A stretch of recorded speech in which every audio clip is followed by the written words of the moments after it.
Hello out there. Welcome to Pcgtv Sports Time with Jerome. My name is Jerome Autry. Here we go again with very interesting conversations on some of the things that have been happening in Ghana sports. And you know, sometimes we are football biased. Today we are not going to talk about football. We're going to talk about another sport. Those who love it will tell you that it trumps football. That is, it's bigger than football. It's number one in their minds. But those who don't love it would always put football first.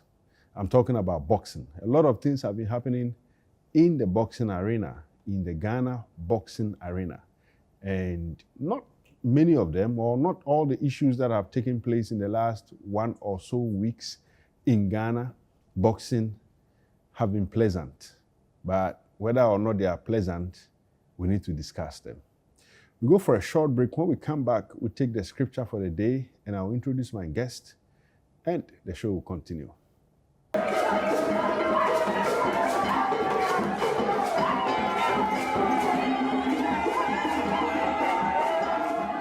Welcome back. So, as I was telling you, today we are talking about boxing.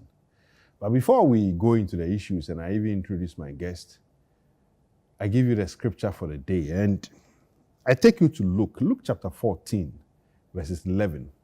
After Jesus had spoken about making sure that you don't take the front row seat when you go to an event, he gave an advice in verse 11 of chapter 14, Luke. And he said, "Those who exalt themselves will be humbled, and those who humble themselves will be exalted."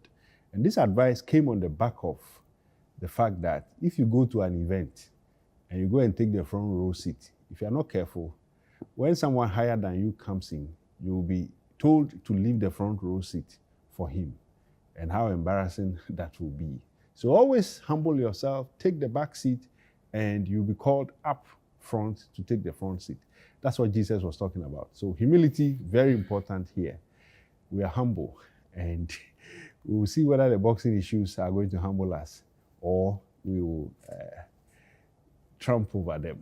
Let's go for another break. When we come back, I'll introduce my guest and we'll go into the conversations.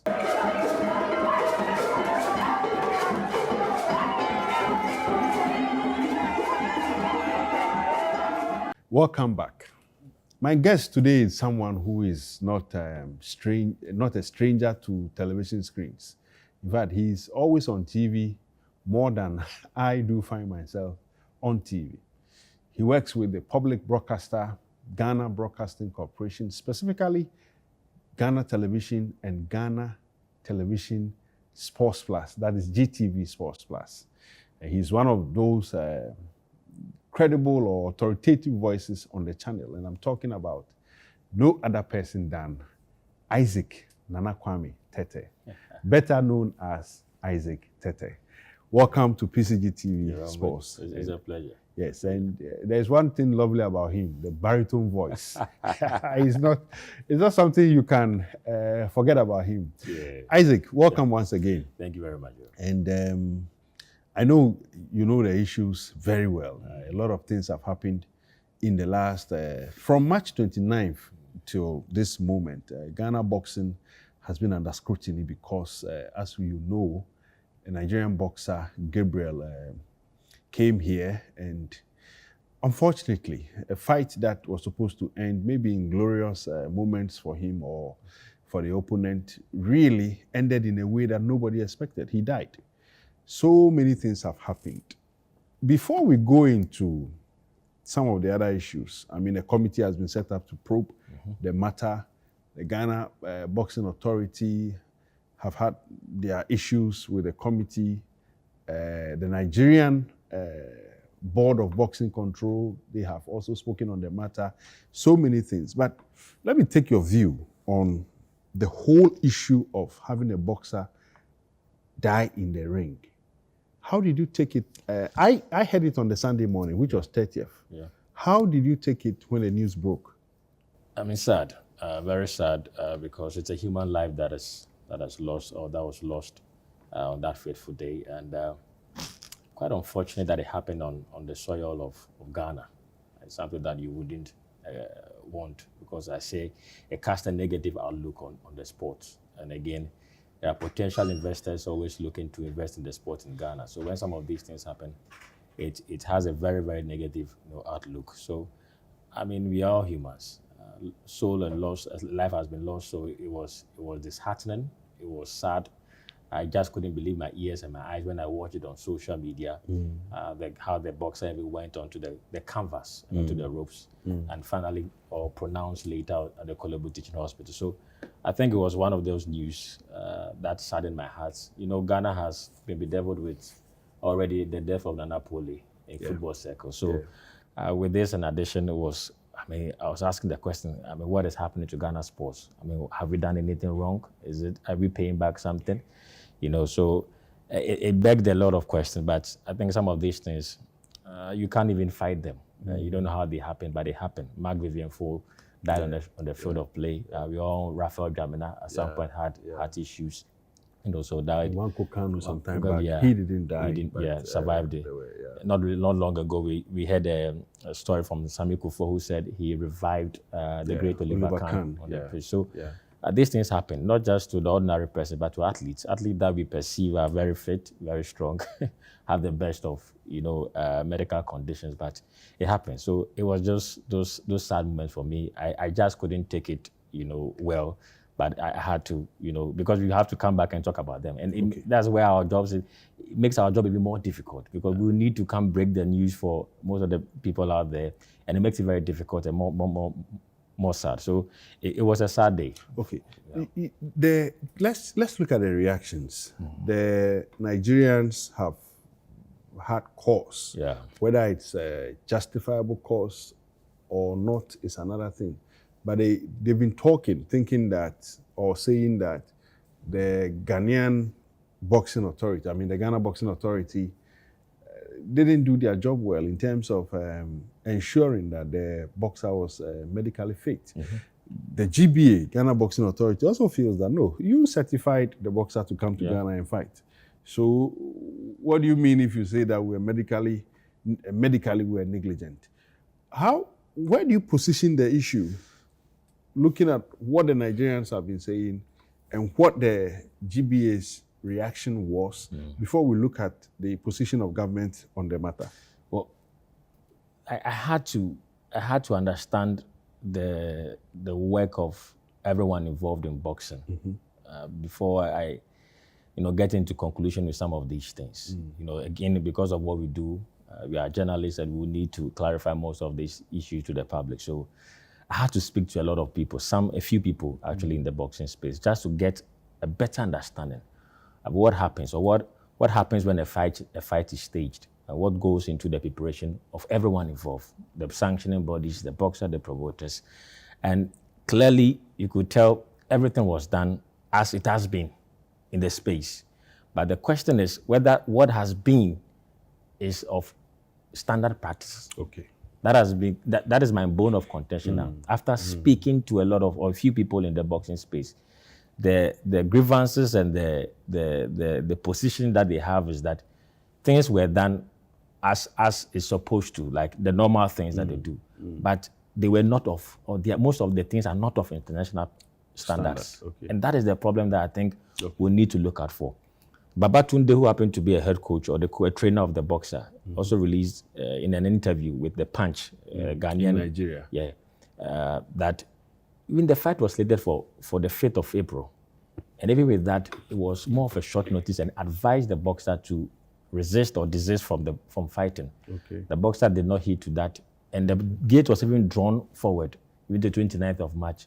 Yet the boxer insisted of going just because of making a few money here and there. So when a boxer is an international bout, a boxer traveling from one jurisdiction to the other will need a clearance of their mother body. So in this case, the Nigeria Boxing Board of Control would have to release the boxer before he can come to Ghana to fight. And according to what the GBA is saying is that you release the boxer. Before releasing the boxer, you need to make sure that everything is in place. Medically, he's sound to fight. Contract is also, in the right step, and everything should be in the right step. Then, when it comes to Ghana, there's another medical that is done on the boxer to tally the initial one, Yeah. that gained him the release to come to Ghana to fight. So it's a matter of who is telling the truth or who is not telling the truth. And Yeah. I mean, I like the breakdown you have given. I mean, the Nigerians have their position, and the Ghanaian Boxing Authority also has their position. Now, the issue happened in Ghana. Yeah. And so, within the jurisdiction of Ghana, certain actions must be taken. And one of the things I found very interesting was that while the Nigerian Boxing Authority, they were blaming GBA for so-called medical negligence, they found, within the same space, found reason to commend the sports minister of Ghana. I mean, Mr. Kofi Adams. You know, so my questions are are two here. How do they find reason to commend Kofi Adams, yet blame the GBA? The issues might be separate. I want you to bring those issues out. And then number two, the setting up of the committee to probe the matter. Are we going to see, something big out of the probe, you think? First of all, on commending the ministry or government, I think it has to do with the swift response of government to this particular matter. Okay. And the fact that immediately they announced that they were going to institute a committee of inquiry into the matter, and I think it was brilliant. Okay. They sympathized with the family and the boxing family and the Nigerian family and called for calm and asked them for patience for them to do due diligence in ascertaining the truth of the matter. So I think with that, they were pleased that not just any ordinary body, but the Ministry of Sports and Recreation, represented the government, had to attend to them, in that swift manner. I think it was highly commendable. I personally commended the ministry on that part. But on the part of the GBA, I think there were a lot of instances, especially emanating from the contract of the boxer. Okay. I think that was where the friction began. All right. Yeah. I will interrupt there, and go for a short break. When we come back, Isaac is going to tell us what that friction is about. And we'll look at the work of the committee. That appears to be the news now.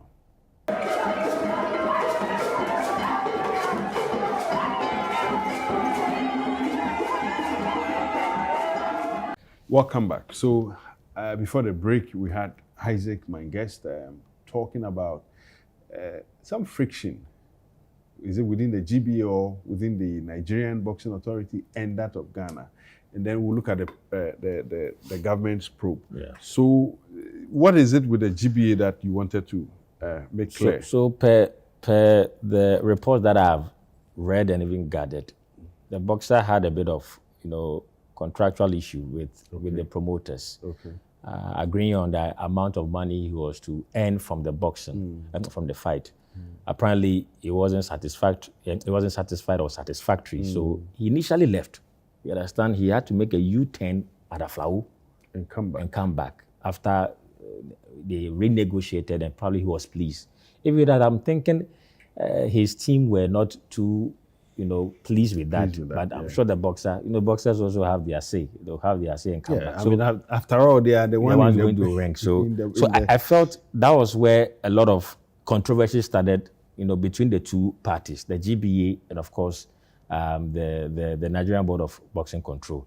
But Jerome, one thing is there has been a lot of malpractices within the boxing space. Okay. And I think it's something that should be addressed. Okay. On our way here, I was speaking to one promoter. He was saying the GBA, he's actually had a fight sanctioned by the GBA where there was no medical checkups on the boxers. Yes. That's serious. He told me. So how then do they go into fight? And it happens. They fight by the grace of God. Yes. They take things, some of these things are being taken for granted. Yeah. He says before a promoter stages a fight, you need to have at least 50,000 Ghana cedis. Why? Because you need to pay both parties, your boxer and of course the opponent. And the GBA takes, but for him, this was last 2 years, took an amount of 12,000 Ghana cedis just to provide medical, ambulance, and what have you, before sanctioning the fight. So you pay that amount of money minus security. Security is being provided by the promoter himself. Okay. And the medicals are being held by the GBA. So the GBA that provide medical officials to take the boxers through. And they are supposed to have medical checkup routine, not once. It could be twice or 3 times before the day of the fight. But you see, what happens here is medicals are done on the weighing day, which is even wrong. Yeah. And even after the fight, boxers are supposed to go through another rigorous medical checkup. They don't do that. You say that one is never done. I want us to talk about the committee's work, but then very interesting revelations you are bringing out there. If you do medicals on the weighing day, and assuming you find something contrary to what should be normal condition, what do they do? You are supposed to call up the fight or probably hold on the fight, but because of what we do down here, they will still fight. They've invested. They'll tell you we've invested so much, so we can't go back on probably holding on the fight. But that's putting the boxer's life on the line. I'm not being if I'm not being prejudicial. Maybe the Nigerian Boxing Board of Control realized the gaps, the deficiencies we have in. Okay. The boxer is supposed to go through a mandatory medical checkup. Probably didn't get to do once or twice, but on the weighing day, he gets to do it, and probably they are raising or asking those questions. I mean, you guys did not do your work fully, or did not observe the protocols fully, and that I can understand. That corroborates the angle of the promoter who spoke to me earlier. That is something that is being done, but internationally, he's been to the US and he's observed how matches are being paired up or opponents are being paired up. And he's seen how it's being done. Internationally, you can go through 4 rigorous medical checkups before the day of the fight. But here, the weighing is done, and the day of the weighing, we have medicals. Moving on to the committee. Yeah. I think it's a strong committee. And like yourself, we know one person on the committee that we are very much pleased. Yeah. In fact, to be part of. Sami Battles. Okay, so just to take viewers through the composition of the committee, we have the chairman being Amakai Amatefu, His Excellency. He's a diplomat, a retired diplomat. His Excellency Amakai Amatefu, he is the chairman, and he has 6 other people on the committee with him, all of them providing the necessary support. They are lawyer Peter Zwenes. He is an ex-Ghana Boxing Authority president. Then we have Ata Edi Papo, a retired boxing judge and official, that is a referee. Then we have our own Eko Asma. We say our own because, I mean, he's an ace broadcast journalist. Yeah. He's also a boxing writer. I mean, someone who has done a lot of work on Ghana boxing and boxing around the world. And then we have lawyer Sami Battles, also a sports journalist and a lawyer, a very fine brain there. Then we have Dr. Martin Engman, who has been Black Star's doctor for a very long time. He's a sports science expert. And then we have lawyer Mrs. Juliana Aduyobo, who is secretary to the committee. And Isaac, the talk in town is that this committee cannot do a bad job because of the sort of expertise, the personalities and the expertise they bring to the committee. Do you share that view? Of course, I concur with that 100%. But again, you know how things are being done here. Sometimes you might have the best of brains put together, but for them to work and implement whatever they table down, sometimes become a problem. His Excellency Amaka Matefu, I mean, the least said about him, I mean, we all know that he's one of the finest sports administrators we've had he cuts across football, boxing, whatever, several committees. So again, he just fits to be the chairman of this committee. Peter Zwenes, before Abraham Nico Ekote, who is the current GBA president, there was Peter Zwenes, who was also fantastic, one of the finest, GBA, the president we had, and well vested in the sport, obviously. I tell you, Papu, I've had a chance to be on set with him, Sports Beats, those days on GTV. Oh, I see. Yeah, so he's I mean, if you talk about Teddy Papu, he's like the creme de la creme when it comes to boxing, officiating, and judge in the country. He's traveled, to the US, where is the hub of boxing, and back, has several engages with a lot of promoters. So he's very in tune with this work. Sami Battles is quite a fantastic guy, one of the finest we have in the country.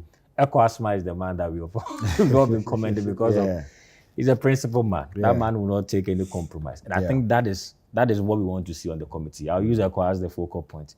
We want to see the kind of work that should be done should be work that will not entertain any compromise, because we need to ascertain the truth. It is gone beyond just boxing now. It is now more of a national issue, because Nigerians are petitioning the government through the Ministry of Sport and Recreation that they want answers to what happened to their boxer in the ring. So we can't treat this with sport, just sporting lens. Okay. We should look at it at a nationalistic, but there's some I don't want to say pessimism, but this is more like a cynic posture that, oh, this is Ghana. Committees are set up, sometimes with the best intentions, brilliant people, like we have said. They will do a brilliant job, but implementation of whatever they recommend will be problematic or is problematic. Do you see this committee's work we may be jumping the gun, but you can't also dismiss the public sentiment that some people don't have faith in committees and the kind of job they do and how their job or their recommendations are implemented. I think it will very much depend on the minister. Okay. See how? Because he inaugurated this committee, and he will be held responsible if this matter is not put to bed or we don't get justice prevailing in this matter. I keep saying, His Excellency John Dramani Mahama says he wants to reset Ghana sports and get us back to glory days. But he would have to put his foot down. He can't act like a ceremonial president. He would have to be involved, like our former president, may so rest in peace, Jerome Rollins, who was actively involved, directly involved in even the careers and the management of boxers. Example, Azuma Nelson. He would need to be involved in this matter. So the minister would have to play a very pivotal role, a crucial role in making sure that whatever that recommendation that is being brought or being gathered out of this committee within this 21 mandate cannot be treated as an ordinary committee report. Okay. Because case in point, we know what happened. The most disastrous event that happened in Ghana, May 9th event. We saw a lot of recommendations, even for the police, their training. Until now, Nana Pole issue, we are going back to more than 20 police years training. Afterwards. Yes, and giving them that training to be able to handle sports or crowd within sporting arenas. So I think it's something that we've been doing over the past, but I believe that this committee their work cannot be overlooked that way, because it's not just about Ghana now. It's gone beyond the shores of Ghana. There's a Nigerian, another international, who has died in your jurisdiction. And I think it's only honorable and it's diplomatic for you to do the needful in getting to the bottom of this case. So I think that will play a very key role in making sure that we implement the recommendations that is being born out of this committee. Great. And I mean, look, Isaac knows the issues and he's dissecting them really to expectation. We also hope that, and when I say we, I mean Pcgtv, our hope here is that whatever the committee has been set up to do, they will be able to do it. And when they finish their work, that's the point Isaac is making. That recommendation, whatever they will bring out that they believe will reshape Ghana boxing or will correct and prevent some of these things we are talking about, will be done. Now, we'll go for a short break. When we come back, the committee started work the very day they were inaugurated, or the very day they were sworn into office. And guess what? They issued their first letter to the GBA. We're going to look at the contents of that letter and see where to place the issues. We'll be back.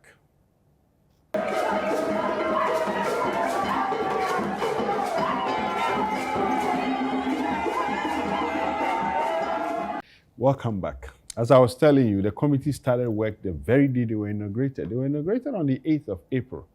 And if you check the date on the letter they sent inviting the Ghana Boxing Authority to appear before them, it was dated 8th of April, clearly telling you that they meant business. And Isaac, the committee started work right away. And the indication we all had was that, look, clearly these guys mean business. Yeah. I mean, obviously, they have a 21-day mandate. 21 is just 3 weeks, Jerome. Yeah. And even according to the chairman of the committee, he says they're hoping that they are even done with their work before the 21 days Wow, is that would be elapsed. Yeah, that would be great. So it tells you the seriousness attached to this particular okay, issue. Yeah. so in this letter dated 8th of, and that's the letter you can see on your screens, the committee requested the GBA to appear before them on the 10th of April, that was last Thursday, just this Thursday gone by, at 9:30 a.m. at the ministry's conference room. That's where the committee has been sitting. And they listed so many issues. I mean, we are we are bringing this show to an end. But then I want Isaac to touch on the contents of the letter. I mean, you've seen the letter. Yeah. The numerous things. In fact, alphabetically, they listed from A to P. That's a lot.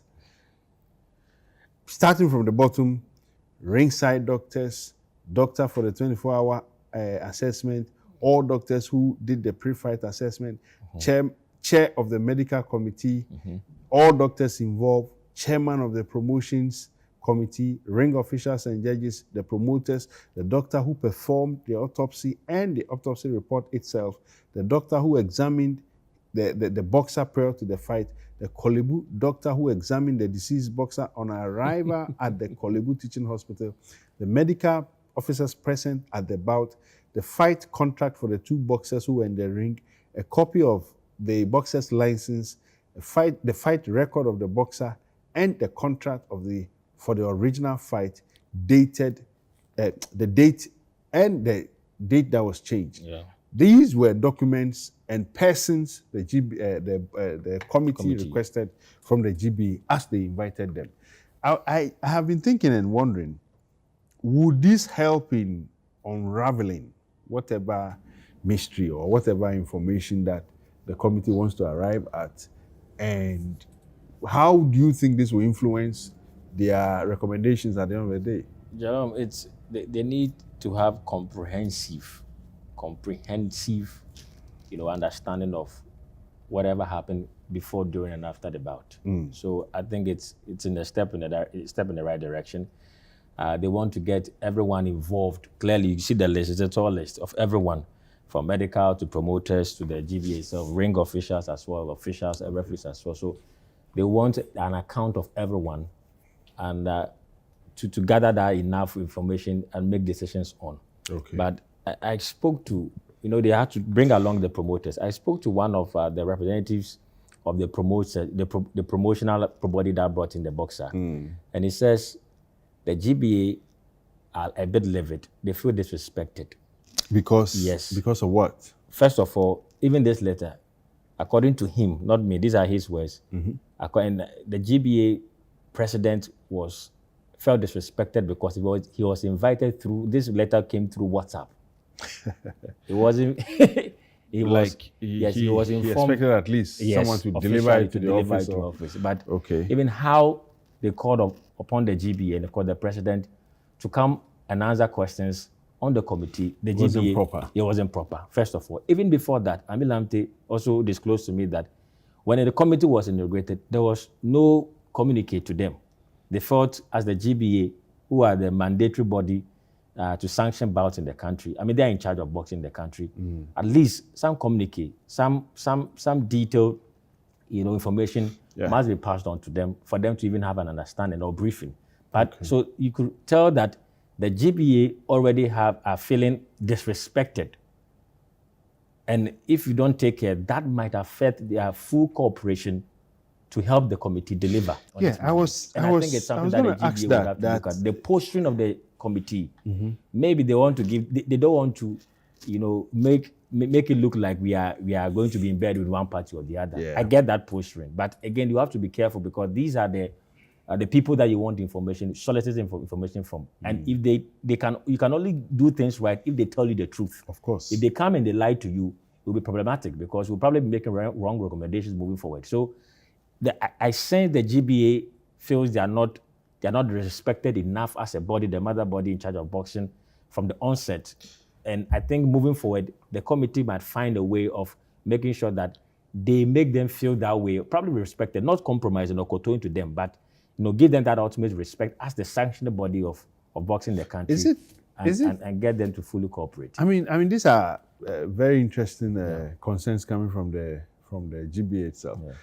But is it a case that the committee has some preconceived position, It could be. or It could be.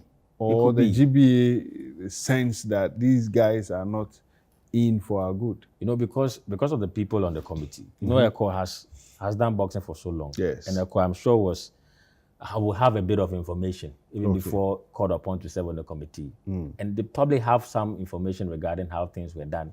So again, they would have to be careful how they relate to the GBA, because they don't want to be in the eyes of the other party. This is the Nigerians, as if they are trying to manage things or mince words when it comes to issues regarding the GBA. So you can understand from that point of view, they would have to be very independent as they can to convey a very neutral position, and make them fully cooperate to help them deliver on their mandate. So it's just one of those things. But moving forward, I think the GBA too, if they really want to make their case valid, I think they should cooperate. I think they should put behind any sentiments and any ideas that people are being targeted, and fully cooperate, because we can only get to the bottom of this if we get the full truth or account of every individual called upon by the committee to help in the investigation into the death of Gabriel. So I think it's a step in the right direction. Just that we have to be careful. The posturing, we can't be prejudicial with our posturing. We can only be independent and make sure that the right things are being done. And on that note, you know that we have dealt with the subject quite satisfactorily. Isaac there calling for a dispassionate approach to dealing with the issues, so we are able to arrive at reasonable conclusions. On this note, we say goodbye. My guest has been Isaac Tete from GTV and GTV Sports Plus. Hopefully next week we'll come your way with very interesting discussions on sports. This has been Pcgtv Sports, where we say, in thy light, there is light. Goodbye.